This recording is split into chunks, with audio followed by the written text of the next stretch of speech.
Big news today. The Federal Reserve has announced it is raising its key short interest rate by 0.75% in an effort to curb out of control inflation. The central bank's biggest rate hike in 28 years. Also ahead, a special congressional race in the Lone Star State making some serious headlines as a deep blue Texas district has elected its first Republican in 100 years. So could this be the first indication of the coming red wave in November? We'll take a look at that and more in Hold the Line.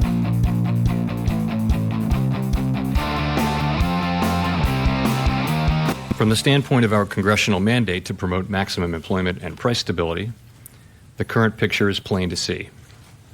The labor market is extremely tight and inflation is much too high. Against this backdrop, today, the Federal Open Market Committee raised its policy interest rate by 0.75 percentage point and anticipates that ongoing increases in that rate will be appropriate.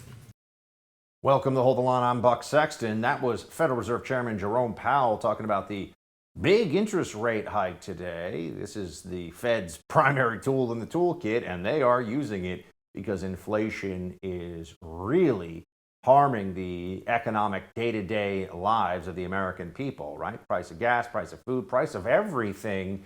And your wages are certainly not keeping up with the decrease in the spending power that is currently underway.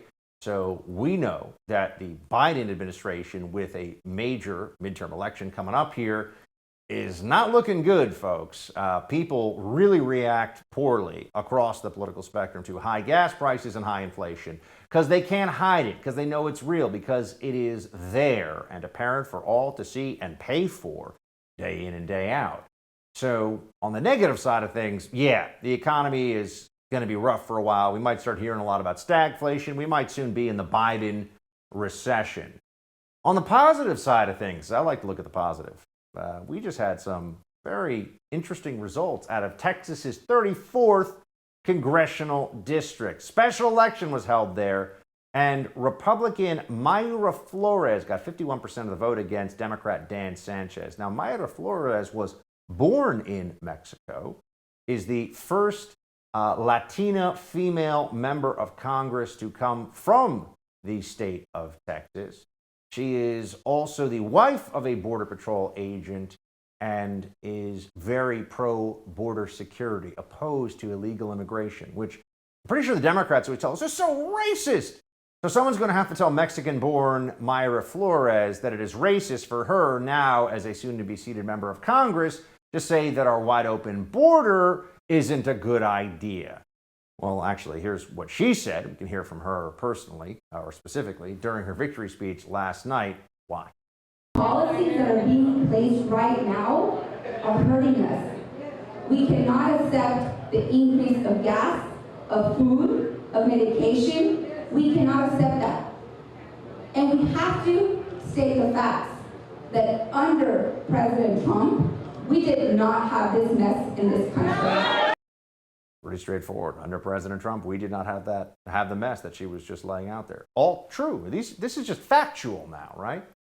But now, why are we all looking at this particular congressional special election, right? There are a lot of members, hundreds of members of Congress. So why does this one seem to be such a possible indicator, maybe even a bellwether of where all of this is going? Texas has, the demographics, rather, of Texas is 34th. Show the following: Hispanic 85%, white 13%, black and other 1% each. So this is a heavily Hispanic district that is right along the U.S.-Mexico border in the Rio Grande sector in the eastern part of Texas, southeastern part of Texas, right tucked up against the border. And one of the big issues that Mayra Flores was using in her campaign was the mess at the southern border and the way that it has become just lawless, and the cartels are flooding communities with fentanyl, and it really affects people who live along the border. The illegal migrants coming into their communities, the drain on resources, the constant law enforcement effort that's underway to deal with this. And so that's really interesting, but it also could be a sign of a broader shift among Hispanic voters nationwide. This is the hope, certainly among Republicans, that the red wave we are expecting this fall could be led by Hispanic voters who come out in big numbers for Republican candidates, many of whom may be leaving the Democrat Party in their voting this fall. And that could be enormously important. That could really make a huge difference. The polling currently suggests that that's happening. In fact, Biden is more unpopular with, and the Republicans are more popular with the Hispanic community than any other community right now. So that's a particularly interesting data point given where we think these midterms are heading. Meanwhile, the Biden administration, while this is going on, has to figure out ways to try to placate their lunatic left-wing base and maybe get them fired up so they'll at least turn out in the blue enclaves. And that then brings me to the Fox News report on how Border Patrol agents may be disciplined who were involved in the fake horsewhipping of migrants incident, right? Remember the Haitian migrants who were part of a massive caravan, about 10 or 15,000 at the U.S.-Mexico border. And then there was this photo, and this photo then led to, these are mounted members of Border Patrol. People said in the media, Democrats, they're whipping Haitian migrants. That's not true. They are on horseback using split reins. Nobody was whipped. That's just a fact. They already did the investigation. The reporter who was on the scene, the photographer on the scene, said there was no person actually being whipped. But now it turns out, according to Fox News, the Department of Homeland Security is preparing to discipline multiple horseback Border Patrol agents involved in the infamous whipping incident of Haitian migrants at the U.S.-Mexico border back in September. The source said that DHS will be putting forth proposals to discipline the agents who will have a chance to respond. The charges, Fox News is told, are administrative violations, do not amount to criminal conduct. The agents were already cleared of that. So the agents committed no crime here. But let's remember, this is all politics, friends. They might, maybe some of the agents used foul language. They cursed. Oh, no, so let's hit them with an administrative violation. Maybe, they were a little too forceful when they said, hey, stop violating U.S. federal law by entering our country illegally. But let's remember that the Democrats are willing to throw Border Patrol agents under the bus at the first political opportunity, the moment that it suits them. And this was back in April. Then propaganda czar Jen Psaki refused to apologize to Border Patrol after they were accused of whipping migrants, which they did not do. Watch. Question about something that happened a few months ago down at the border. We've been told that the mounted Border Patrol officers the president accused of whipping migrants have been notified they will not face criminal charges. So when is the president going to apologize to them? There is a process and an investigation that's gone through the Department of Homeland Security. I don't have any update on that. The president said that they were whipping people, which would be a criminal offense, and they've been told they're not going to be criminally charged. And there was an investigation into that, and I'll let the Department of Homeland Security announce any conclusion of that investigation. You accuse these officers of brutal and inappropriate measures now that they've been told they will not be criminally charged. Will you apologize? And Peter, there was an investigation into their behavior, so that investigation is playing out. Whenever it's going to be announced, the Department of Homeland Security will announce that, and I'm sure we'll have a comment on it after that. Go ahead. So because prominent Democrats like the president and his spokesperson lied about Border Patrol agents, now they're going to use the bureaucracy to try to come up with some BS complaint about Border Patrol agents involved here, just so they don't look like, just so Biden and Psaki don't look like liars and morons for what they said. That's apparently what's going on. All right, lawmakers have passed a measure that would increase security for Supreme Court justices following the attempted assassination of Justice Brett Kavanaugh. However, some Democrats voted against the proposal. Why are Democrats turning a blind eye to the left-wing violence that's all over the country these days? Washington Examiner columnist Beckett Adams joins us next to talk about it. Let's talk first about securing your home. Recently there was a story about an Arizona real estate agent who found the home she lived in was listed for sale. Problem was she wasn't selling her home. She was the victim of home title fraud, a devastating crime happening all over the country. According to the experts at Home Title Lock, the crime is incredibly profitable and hard to detect. An identity thief simply creates a fake title transfer for your home and refiles as the new owner. Then he can take out loans on your home or sell it. Typical identity theft services don't cover you, and neither does homeowners insurance. Home Title Lock does, however. Home Title Lock puts a barrier around your home's title. The instant they detect anyone tampering with it, they help shut it down. Go to HomeTitleLock.com now, and when you protect your home, tell them Buck Sexton sent you for 30 free days of protection. HomeTitleLock.com. Again, that's HomeTitleLock.com. Beckett Adams stops by in a moment. Stay with us.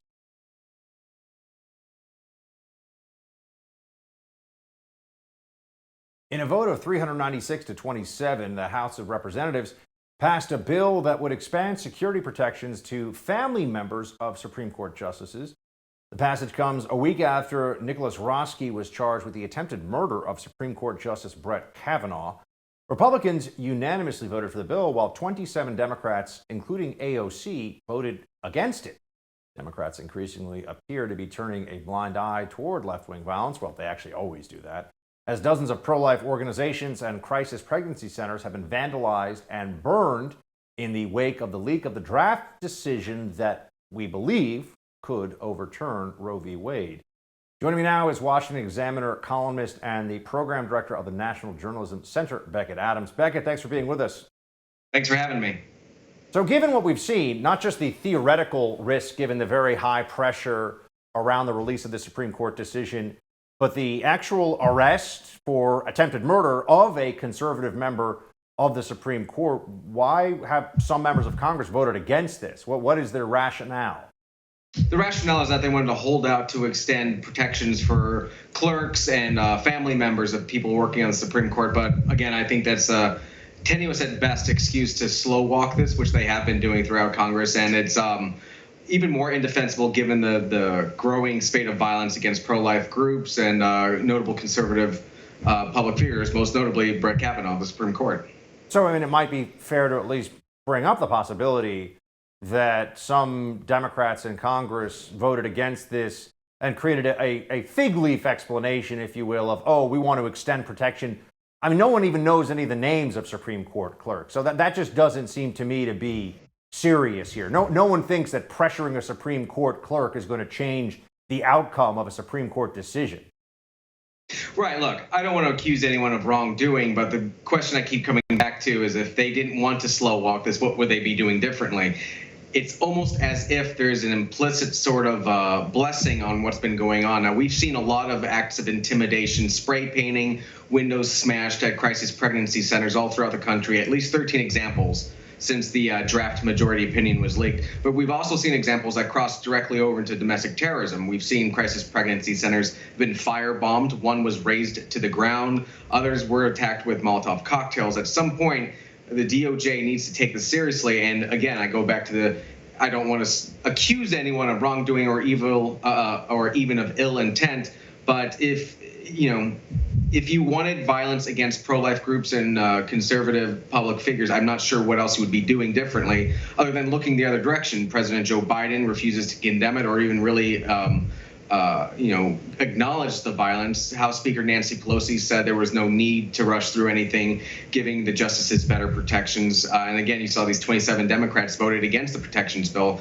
It's almost as if some of these people want the intimidation. I can't prove that. I don't want to go as fully as saying that, but I don't know what else you would be doing differently. Pro-abortion terrorist group Jane's Revenge has threatened more violence. They put out this statement: we promise to take increasingly drastic measures against oppressive infrastructures. Rest assured that we will, and those measures may not come in the form of something so easily cleaned up as fire and graffiti. From here forward, any anti-choice group who closes their doors and stops operating will no longer be a target. But until you do, it's open season, and we know where your operations are. That is a pro-abortion group threatening violence, isn't it? That's explicit. And like I said, they've gone well beyond, or some of these activists have gone well beyond. I'm not sure if it's Jane's Revenge specifically. They've gone well beyond graffitiing or even smashing windows. In Buffalo, New York, and in Oregon and in Wisconsin, there's been actual fire bombings, actual acts of terrorism. Now, again, I don't know what the DOJ's reluctance to get involved in. Perhaps they're too busy looking into parents and classifying them as domestic terrorists. But it'd be nice if they looked into actual acts of domestic terrorism right now, especially as the numbers don't seem to be decreasing. And then you have the statement put out where they're very loudly, very clearly saying worse is coming and we're happy to do it.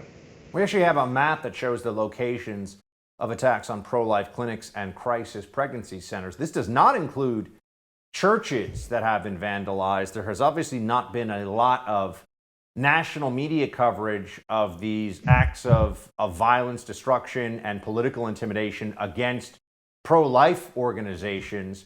What do we know about churches that have been vandalized as well? Who's been behind that? Do we have any sense of how much of that has been going on too? Yeah, there's actually been an uptick in that. Who's behind it is still kind of an open question, but at least 5 or 6 Roman Catholics, Roman Catholic churches specifically, have been targeted because the Roman Catholic Church in its catechism teaches that abortion is a grave moral evil. Roman Catholic churches have been targeted. There was a very recent example, I believe, from this weekend of 3 women stormed a Catholic church and stripped down nearly naked and were screaming various slogans, "My body, my choice," et cetera, et cetera. But then you have other examples of Catholic churches throughout the country have been spray painted, the doors smashed in, windows smashed up, and all of them left with pro-abortion messages, things amounting to, forced birth is murder and my body, my choice, et cetera. So this is something that has been targeted. And this, again, not only have we fallen directly into the category of domestic terrorism, but this can, I believe, easily be classified as hate crimes, given that they are specifically targeting a faith. And just to bring us back to the issue of Kavanaugh and the intimidation that has continued, these protests, there are Democrat voices out there who have pointed out that these protests are explicitly illegal, and yet the Department of Justice under Merrick Garland, there's a federal statute that you cannot intimidate judges in any way, and that includes protesting at their homes during a pending case. This makes perfect sense, right? Otherwise, if somebody wanted to have a mob camp out outside the home of a prosecutor and they were facing criminal charges, everybody would recognize that was obstruction of the justice process and meant to derail that process in some way. So how is it that you think the media continues to get away with not really talking about the fact that there are ongoing protests? In fact, and in addition, actually, let's start with that one. The protests, people act like this is fine. These are illegal protests. Right, and the White House has gone one further. They have done more than just ignore it or refuse to acknowledge it, but in their capacity from the Brady Room during White House press briefings, they've actually kind of condoned it, saying, no, we encourage people to express themselves. Like, well, no, this is an actual crime. Are you guys going to take this seriously? And I don't think we can miss the irony that these illegal protests have been going on and concurrent at the same time with all the conversations about gun laws and what can we do to make people safer. So you have the White House on one hand talk about how we really need to regulate and we need stricter policy and policing, but at the same time you have these lawless protests and frankly this campaign of intimidation and violence against pro-life groups and notable pro-life public figures, and the White House either remains silent or sort of tacitly endorses it. And I have to ask you, I know you're involved in teaching future generations of journalists, Beckett. What would you say to them if they ask you, how is it that there is an arrest for an attempted assassination of a Supreme Court justice, and it's not even on the front cover or even the front 5 or 6 pages of the New York Times the next day? What does that tell us? It's actually a case study that we're going over right now. We talk a lot about bias in media, and some people kind of think that means, there's a conspiracy to cover up stories or to promote certain things. More often than not, the clearest example of bias is seen in editorial judgment. The fact that the New York Times considers the attempted assassination of a sitting Supreme Court justice a below-the-fold story, that says a lot about their priorities and the things that they think are important. It's a cliche to play that if this was someone else game, but I'm going to do it. For a fact, if this was Justice Sotomayor, if this was Justice Ruth Bader Ginsburg, this would be a lead story on every network and a front page story in every newspaper. The fact that the major networks either did not even mention it in their nightly newscasts or gave it very quick, brief, discussion. The fact that a sitting U.S. Supreme Court justice was targeted for assassination. The fact that they didn't think this was important says a lot about their biases. Either they didn't think it was serious enough or they don't care who the target was. Again, I can't get inside their head and tell you exactly what they're thinking, but their actions do tell you a lot about what they think is important and what they think is, frankly, dangerous, whatever, what is a threat to our core democracy, as they talk about a lot these days, the various threats against our democracy. We saw this actually a lot in 2020 when there was the siege of the courthouse, the federal courthouse in Portland. Media didn't really think that was a big problem. In fact, in the Washington Post, a lot of those writers got a flashy fashion spread talking about the homemade gear that they wore to fight federal troops.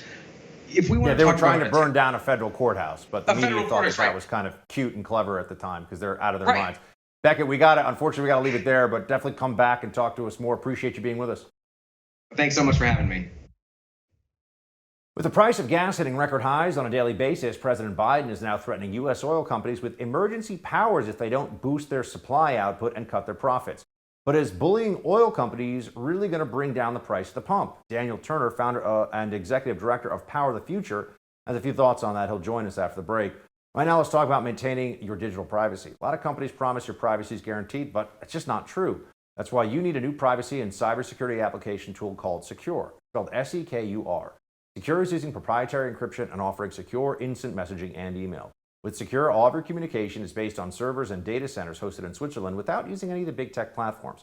Privacy is a big issue now. Without real security, people can read your emails, messages, even your bank information. Secure will never mine your data and never ask for your phone number. You can send emails to your doctor, banker, lawyer, or anyone else with total confidence you're not being spied on by your internet provider or big tech. Secure is your solution to stop the constant theft of your digital identity. It costs only $5 for the messenger, only $10 for the messenger and email combination package. Go to secure.com and take back your privacy today. That's SEKUR.com. And use promo code BUCK for 25% off. We'll be right back with more Hold the Line.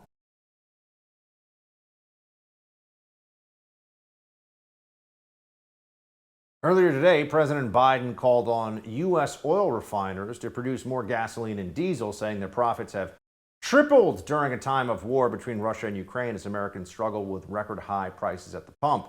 In a letter to 7 oil refiners, Biden said, quote, "There is no question that Vladimir Putin is principally responsible for the intense financial pain the American people and their families are bearing, but the crunch that families are facing deserves immediate action. Your companies need to work with my administration to bring forward concrete, near-term solutions that address the crisis." Biden still blaming Russia, taking no responsibility, of course, no surprise there. Here now with reaction, founder and executive director of Power the Future, Daniel Turner. Daniel, good to see you. Thanks for having me on, Buck. Let's just first have you react to what Biden's saying here. So now the price of oil, price of gas is the fault of the energy company, the gas companies, oil companies, for price gouging? Is that what's going on? Yeah, I mean, Biden has tried to find a foil everywhere, right? He's blamed Putin. He's blamed the oil and gas industry. He's repeatedly blamed COVID and supply chain and all these other boogeymen out there. And that's because he can't admit that his own policies have caused this. I mean, just in the last couple of weeks, literally millions of acres of land have been removed from federal leases for oil and gas exploration, right? Land in Alaska, land off the Gulf Coast. They've taken remarkable amounts of steps in the regulatory space to punish the oil and gas industry. And this has repeatedly sent a signal, right? It's told investors, don't invest in this space because government's not going to allow you to drill. And that's exactly what's happening. The oil and gas industry is not producing at the rate it was, because government is punishing them every step of the way. So Biden wants this to happen. He knew this would happen. He just doesn't want the political fallout, especially as we get close to November. It does seem that there are some who are aware of what's going on here and the political games being played. The governor of Florida, Ron DeSantis, pointed out that Biden keeps talking about releasing oil from the strategic reserve. That is not even close to being a solution. Watch. Releasing barrels of oil from the strategic petroleum reserve, that is not an energy policy, okay? That's a political move trying to CYA so people don't blame you as much, although they do blame him because they're smart. But that's all that is. That is not a solution. And honestly, you have, he's drawing that down. If we did have something else happen, we may need to actually use that for other things, and we may not have the capacity at that point. Basically saying you really should only use that in a break the glass kind of emergency. Biden's using it in this case to try to take some of the plummeting poll numbers and at least stop them from continuing in their descent. So what is the Biden energy policy? One part of this I think is so interesting, Dan, is that we're talking about this and Biden says, well, we need to transition to green energy, but then he also says, oh, but I don't have a problem with fossil fuels. Sure. Which is it? Yeah, there is no consistent energy policy from this administration. You are right. They want to push this green revolution, right? We have this Defense Production Act authorization for solar panels, which is really just a blank check to China. So they want to hasten the transition to wind and solar, despite the fact that it's unreliable, despite the fact that it doesn't really work, that it's incredibly expensive, that it's inefficient, et cetera. They want this to happen. And in order to do that, they have to make fossil fuels the enemy. They have to make fossil fuels get out of the way. And the way you do that is to make them incredibly expensive, right? America loves fossil fuels. But even if they don't have a love for maybe oil companies or coal companies, they love fossil fuels because they love what it provides us. Really inexpensive goods, really inexpensive filling up your car, really inexpensive jumping on a plane to go away for the weekend, right? Our economy is based on reliable, inexpensive, abundant energy, which drives down the prices of all goods. How do we get Americans off of that? Well, you make fossil fuels expensive, and then maybe they will clamor for an alternative. And that alternative is wind, solar, state-run, the green technologies that they're pushing. So this is there, I guess, if there is an energy policy, it's this. Punish fossil fuels and to the point that you break the will of the American people, and then maybe they can usher in this new green technology because the American people don't want it and the markets certainly don't want it. It's fascinating to watch how senior administration officials, John Kerry, for instance, who is the climate czar, has gone around more or less saying the answer to the huge spike in oil prices is not more oil production. That's not good. It's now we have to push toward green energy. And you can tell the more politically savvy and honestly connected members of the administration, people that actually might face votes, the Democrats in Congress and Joe Biden himself, are saying, hey, buddy, you might want to settle down a little bit on the let the peasants switch to solar. And even the Energy Secretary, Jen Granholm here, said that, look, the high price of gas, it's a great opportunity to buy yourself a Tesla. Watch. If you filled up your EV by charging and you filled up your gas tank with gasoline and you have the same size tank, you would save $60 per fill up by going electric rather than using gasoline. So it's a very compelling case. Very compelling. What do you make of that compelling case? I mean, it's remarkable that the solution to a $60 fill-up problem is a $80,000 Tesla, right? I mean, that shows you how Washington, D.C. thinks. And even if you just take the economics of that, what's going to happen to the price of electric vehicles when they become mandated by government, right? The Biden administration wants to force electric vehicles by government fiat electric vehicles. And that's what they're trying to do.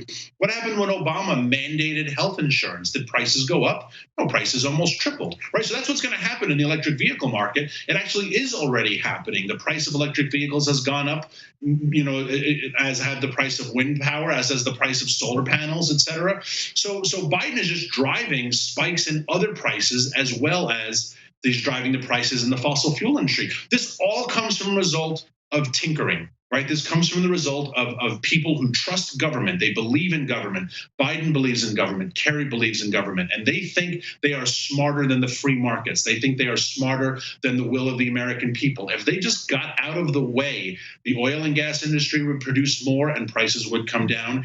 And wind and solar and electric vehicle prices would come down too. Government here is the problem. Joe Biden is the problem, but he thinks he's the solution. And that's why there is no hope in sight. I hate to say it, Buck. Yeah, well, that's what I was going to ask you, Dan. Where does this go? Because I'm seeing members of Congress, Democrats, are saying maybe we'll just seize the profits of the oil companies and redistribute it to people. Biden is saying that the White House is now pushing them to produce more, as if they just have some button that they hit that says, okay, oil production's up 30%, domestically. It's like they have no ideas. So is it just going to get worse? It is. It's going to get much worse because they don't understand the way the industry works. You're right. They think it's a spigot that you can just, these executives will turn a little dial and more oil will come out of the ground tomorrow. They don't understand the process of upstream, midstream, downstream. Pete Buttigieg, the Secretary of Transportation, frequently confuses the oil industry and the gas companies. And he uses the terms interchangeably, not even understanding that there's a whole mid process of refining and transportation, et cetera. So they're truly out of their league league. They don't understand the issues that they are regulating. But notice how that doesn't change the heavy hand with which they regulate. Biden is going to Saudi Arabia next month to beg them to produce more oil. He has sent envoys to Venezuela, to Iran, to get them to produce more oil. Where's the envoy to my industry, right? Where's the invitation to say, look, I want to sit down with oil and gas executives and ask them what we can do? Nope, there's just these mandates that come from the Oval Office, and he thinks that that's how the industry works. So the problem is not going to get better while he is still in power, and sadly, that is still a couple of years. Yeah. Good to see you, man. Thanks for being with us. Thanks. As the war in Ukraine continues to grind on, worldwide food shortages and inflation have been a major problem that's only growing worse. So what are we going to do about all this? We'll have more on that and the situation on the ground in Ukraine with senior fellow at the Foundation for Defense of Democracy, Bill Roggio. Stay with us.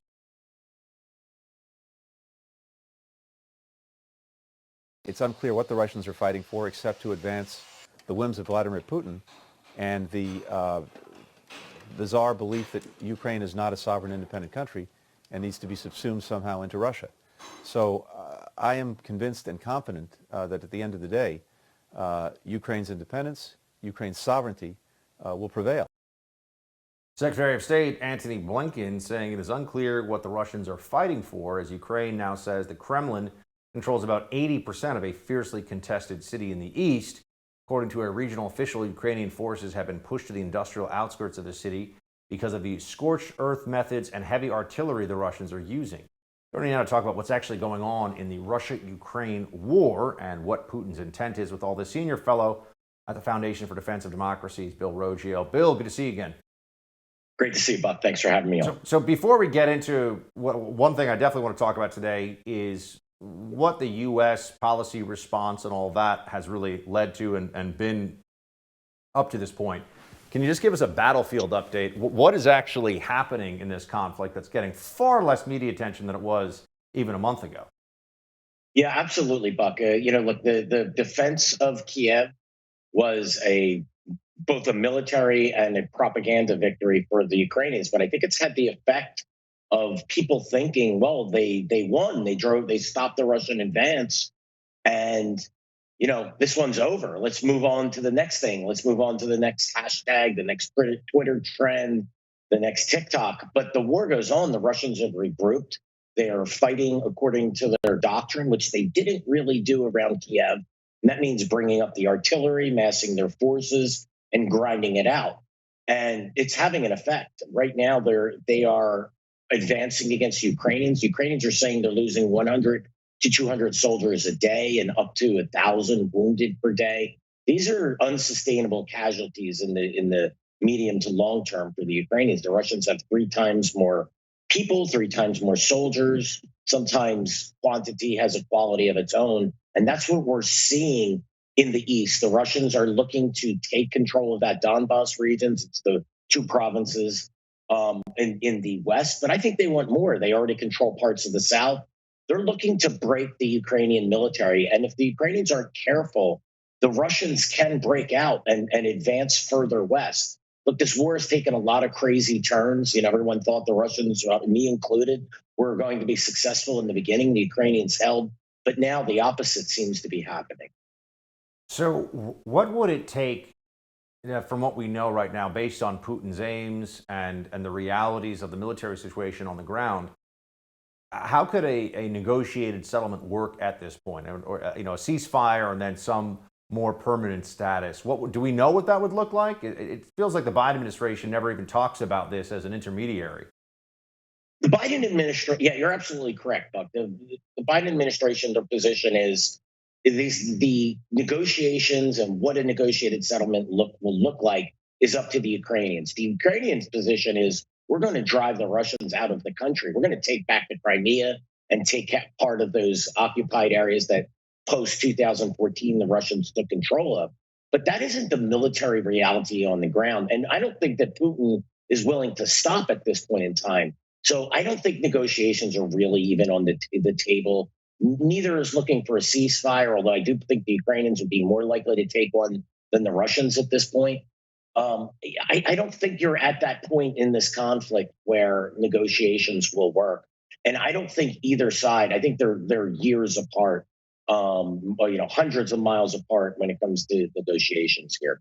By the way, today, President Biden announced an additional $1 billion to Ukraine. He said, I informed President Zelensky that the United States is providing another $1 billion in security assistance, including additional artillery and coastal defense weapons, as well as ammunition for the artillery and advanced rocket systems. The president also announced an additional $225 million in humanitarian assistance to help people in Ukraine, including by supplying safe drinking water, critical medical supplies, and healthcare, food, shelter, etc. Are we just essentially allowing the Ukrainians to continue to try to hold the line, or is there really any, to the point before about their efforts to kick the Russians out of the country entirely, is that even vaguely realistic?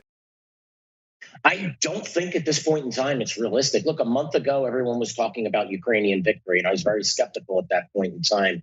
And I remain more so to that. And the weapon systems that we're pouring in, actually not pouring in, the problem is they're coming in piecemeal. They're not coming in quick enough. The Ukrainians can't concentrate those weapon systems to have a real effect. It's only having an effect on the margins.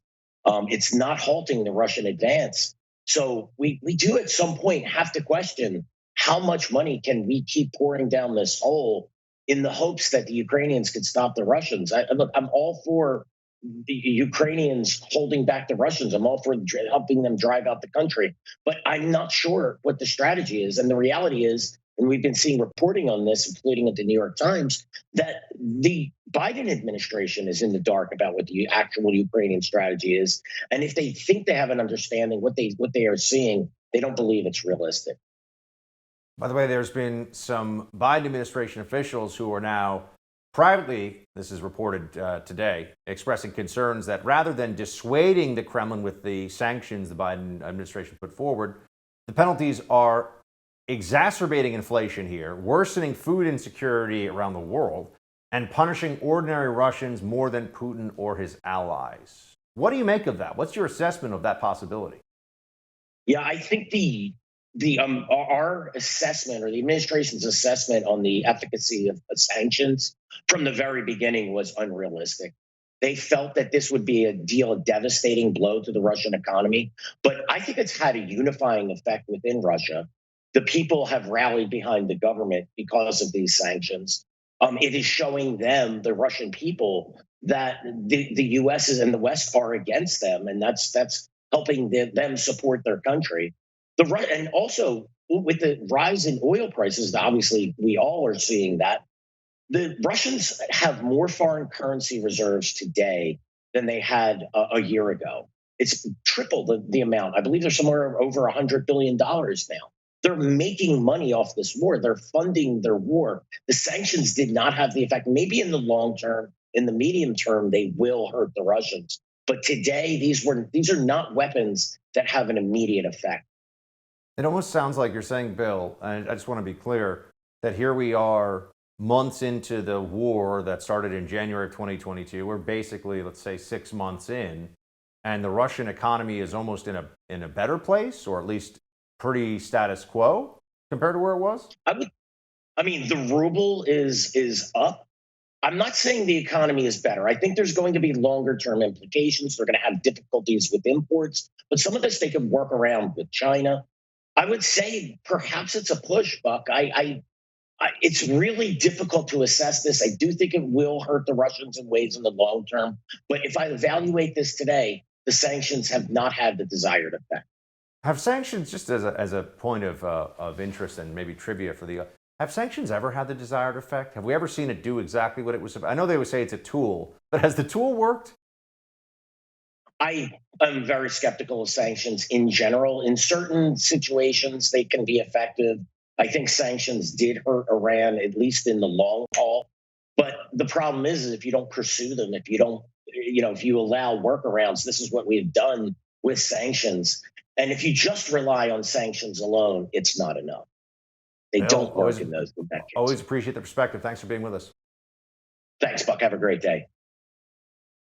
Elon Musk teases which presidential candidate he might support in 2024. We've got that story for you in quick hits. Stay with us.